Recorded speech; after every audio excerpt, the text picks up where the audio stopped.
Hi, I'm Bryan Painter, columnist of the Oklahoman, and today I'm joined by Drug Enforcement Administration Special Agent in Charge James Capra of the Dallas Division. Thanks very much for joining us today. Thanks for having me.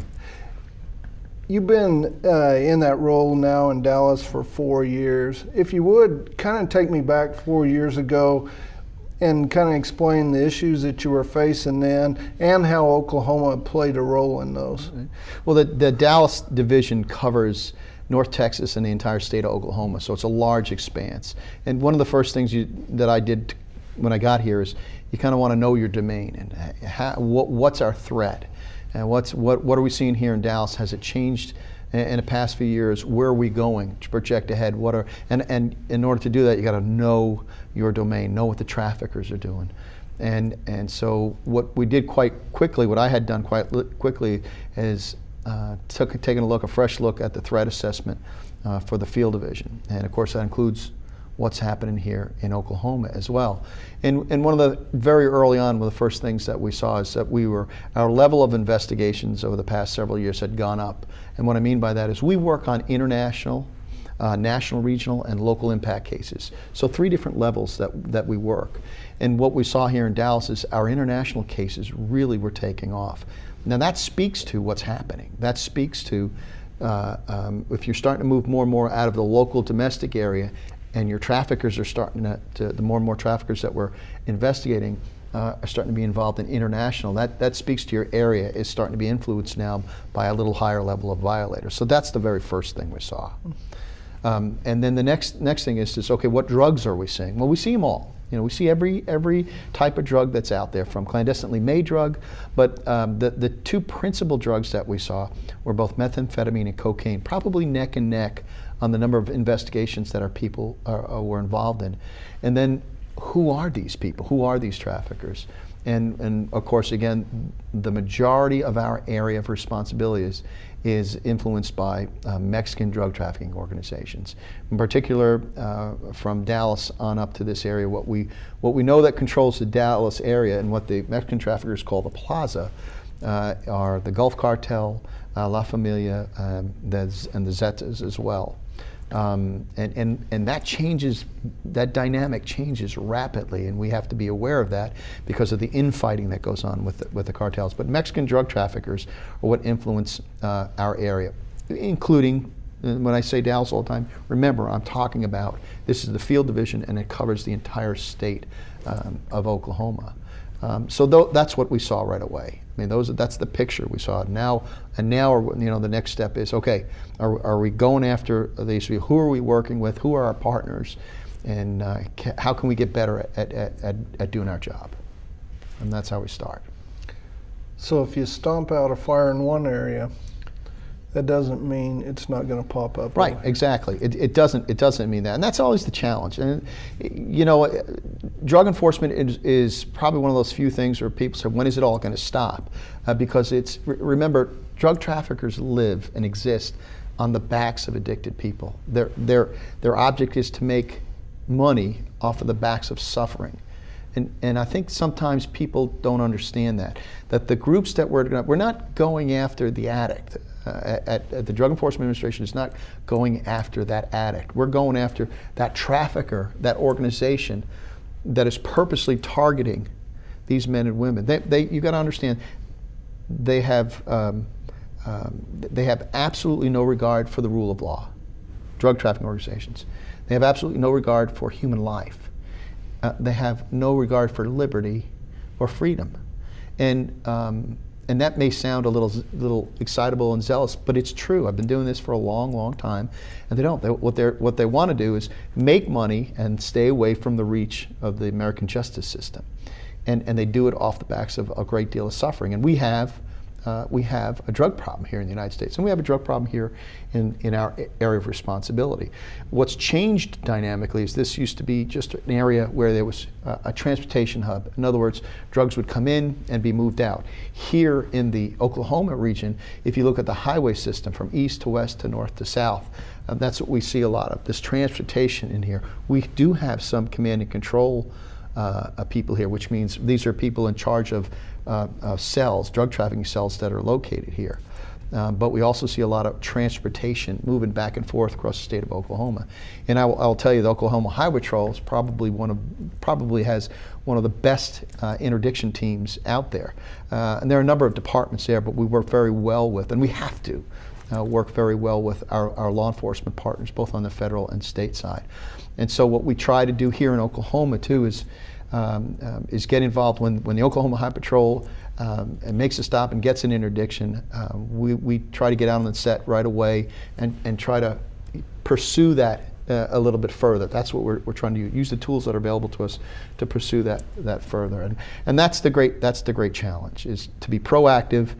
We try to be as proactive as possible, but there are times when we have to be reactive. Something is found, something is located, and we get invited out to the scene or get asked to come into the scene. And I think the dynamic we talked about earlier out here is the rural nature of Oklahoma. Beautiful countryside, but extremely rural in some areas. And not so long ago, one of the biggest problems we had up here was methamphetamine.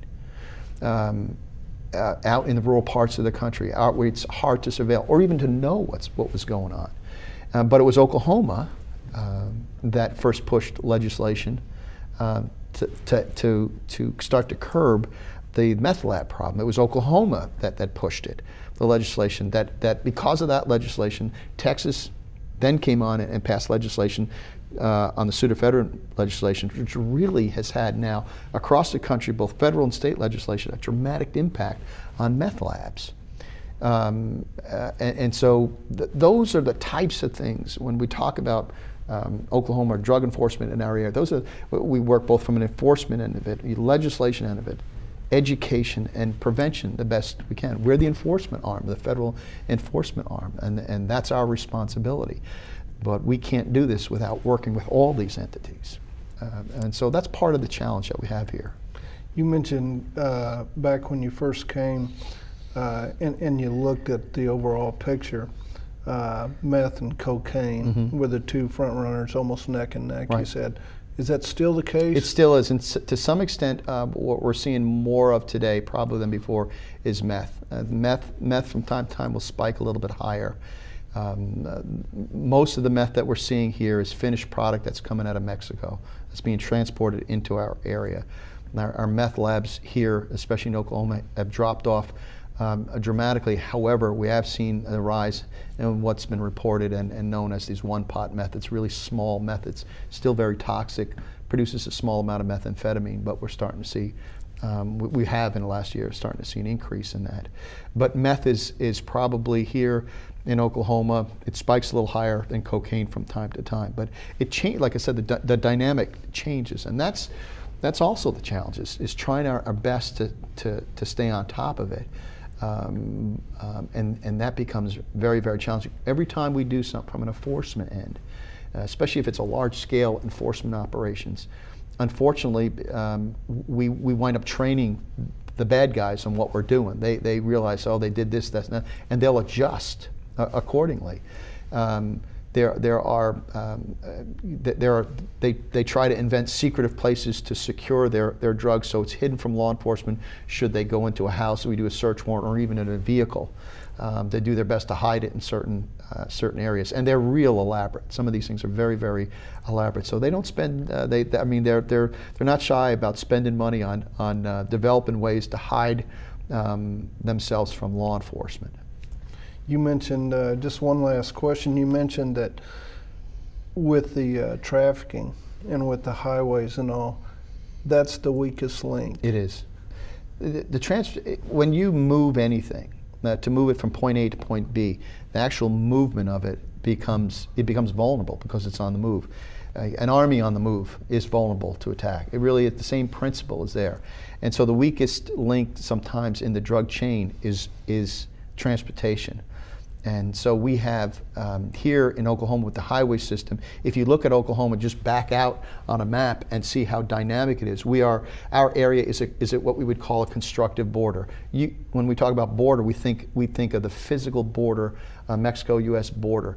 But this region that we're in, North Texas and state of Oklahoma, we have called a constructive border because the traffickers, the drug trafficking organizations are here, they're up here, they were influenced by them down there, and they have to move their their drugs, and this is a corridor of drugs coming up north, east, and west, money, narco dollars, coming south. So they've moved the border? So, well, what you've done is it's a constructive border. In other words, when people talk about the border, we think about the physical border.